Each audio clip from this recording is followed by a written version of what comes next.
If you are looking at this picture and you are thinking it's in America, I'd have to say you are wrong. If you are looking at this picture and you're still thinking that this is in America, probably in the city of Kentucky, I'd also say you are wrong. Because this is in South Africa, in the province of KwaZulu Natal, in Pietermaritzburg. Yes, this is a KFC in Pietermaritzburg. This is just two out of many multinational corporations that have expanded their business to all parts of the world through a phenomenon which we call globalization. These offices are usually headquartered in either North America, United Kingdom, or Europe, but have most of their businesses in different countries. Now, it has been argued that these companies bring the much needed job creation in the developing country. But then, can I ask you this question? Is it jobs that create wealth, or is it entrepreneurship and development that creates wealth? Whilst you are still pondering on that question, perhaps you can also think about this. What is the role of government in ensuring that globalization does not push out the small business out of business? I know that this is a distasteful picture, but to me, this seems as the role of many governments around the world. Governments and countries constantly competing against each other to attract as much foreign direct investment as possible. They do this by offering ridiculous incentives of land, by offering ridiculous business deals with all of these transnational corporations to come and establish their businesses in their country, by adopting policies that continue to encourage child slavery.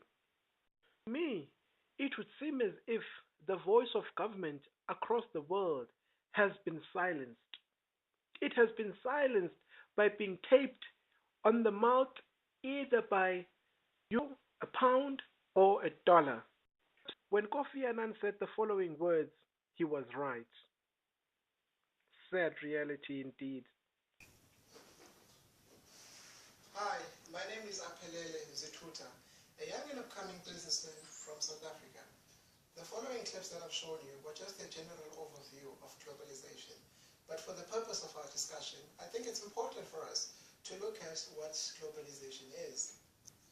Now, many authors have defined globalization in many different ways, but central to their definition is primarily the exchange of goods and services from one country to another.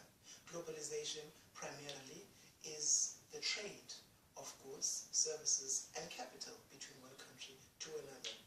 Now, globalization basically means that the role of government is to remove any impediments, any barriers that might impede on the flow and the transfer of goods and services and capital from one country to another.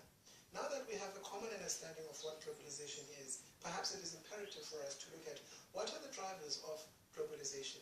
Now, there are three essential drivers of globalization. The first driver is your World Trade Organization, it is your IMF, and it is your World Bank. Now, the flow of goods and services is controlled by the agreements in the World Trade Organization. The flow of capital is monitored and controlled by your International Monetary Fund and your World Bank Organization. But obviously, they do not do this through direct control, but they do this through the international monetary policies that they developed. And these policies are supposed to be implemented by the developing countries. Globalization is a word that has been there from long ago, but its prominence rose during the 1980s through the structural adjustment policies that were derived from the neoliberal policies. As you would remember in the Washington Consensus, it was agreed upon many restructuring policies. One of those policies was that countries should open up barriers, well, not really open up barriers, but should remove barriers to trade. Number two, it was the laissez-faire approach, which basically means leave it alone, which basically means that the private sector can operate on its own without the interference of government. Government was essentially seen as an enabler to business. Now, the third one, it was the redirection of government spending from social investment to infrastructural investment. Now, it would seem to me as that the developing countries were creating good conditions for them to be able to do business with developing countries.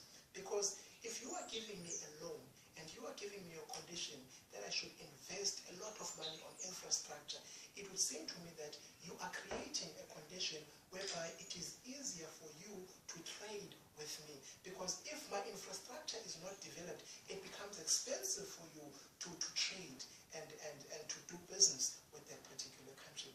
Now, obviously, this infrastructure investment was in transport, it was in telecoms, it was in energy, which are all the things that allow, excuse me, which are all the things that allow for the efficiency of trade between various countries. Now that we've looked at the definition of globalization, and we have looked at the drivers of globalization, perhaps it is imperative for us to look at the advantages and the disadvantages of globalization. Globalization does have its advantages. I have the internet at my disposal. I can go on Skype, I can communicate with somebody that is in Japan.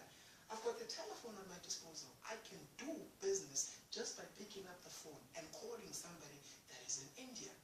Globalization can help in the transfer and in the circulation of knowledge from developed to developing countries, which can help in the medical field, which can help in engineering and in education field. Globalization, basically, I want you to think of it like this paper. This is the world. But right now, the world which was once big has been shrinked into one small ball. Each and every country close to another country. But this phenomenon does not happen physically. This happens through the internet that I mentioned, through the telephone that I mentioned, through the air transport that I mentioned, through the sea transport. Now, all of these things have facilitated globalization and the process of globalization to be able to happen more dramatically, more efficiently. Now, the disadvantages of globalization is that I feel that globalization pushes small business out of business. How does a man selling hot dogs on the street corner compete with an established company like McDonald's? Globalization continues to keep the employed as employees, and then they never graduate from being employed to becoming a businessman. That is one of the fundamental disadvantages of globalization. Furthermore, because globalization allows for the migration of people throughout each and every country, it becomes easier to have the spread of diseases from one country to another. Recently, we've had the Ebola outbreak in Africa. Now, with globalization, it's easy for one person to move from Sierra Leone and go to India. It's easier from somebody to come from Japan and go to Sierra Leone. Now, diseases are spread much more easily under the light of globalization. Now, I want to come to a personal experience, what globalization means to me. As a small, growing, and developing business, globalization means that I constantly have to change the way that I do business. Globalization means that I'm up against fierce competition. Globalization means that I always have to keep abreast and ahead of myself. Globalization means that I always have to innovate. Globalization to me means that I am in a losing battle. It's a case of David and Goliath. I am a small businessman, and yet I am here trying to compete with these large transnational multi-corporations, which seems as a difficult battle for me. Now, my experience of globalization is that globalization has shrinked our local economy and opened it up into the global economy. Corporations such as McDonald's and KFC and Coca-Cola, they come into the developed countries, they make their monies there, but that money is not invested in that particular country, but that money is invested in the original developed countries. So from a business perspective, it becomes difficult to grow because your economy is not growing. If our economy is not growing, small business is not growing, and then the cycle continues. I think that as a small business, as developing business, we have a pivotal role to play in influencing government policy, because globalization takes away the sovereignty and the autonomy of a country. Globalization means that countries must now abide by the policies and the prescripts of the World Bank Organization, of the IMF, of the G20, and all of these other summits that aim to control the policies of the world. We as small business do not have a voice that can represent us. As you have seen with the recent phenomenon of the development of shopping malls, these shopping malls are pushing out small business from business and are allowing the bigger companies in order to be able to do business more effectively and more freely. Another problem is that as a small business, we are not given incentive, whereas government gives incentives for TNCs, your transnational corporations. When they start their business, they are given incentives of land. When they start their business, they are given incentive in terms of rate rebates. But with small business, you are required to start it up yourself. And you're not given these incentives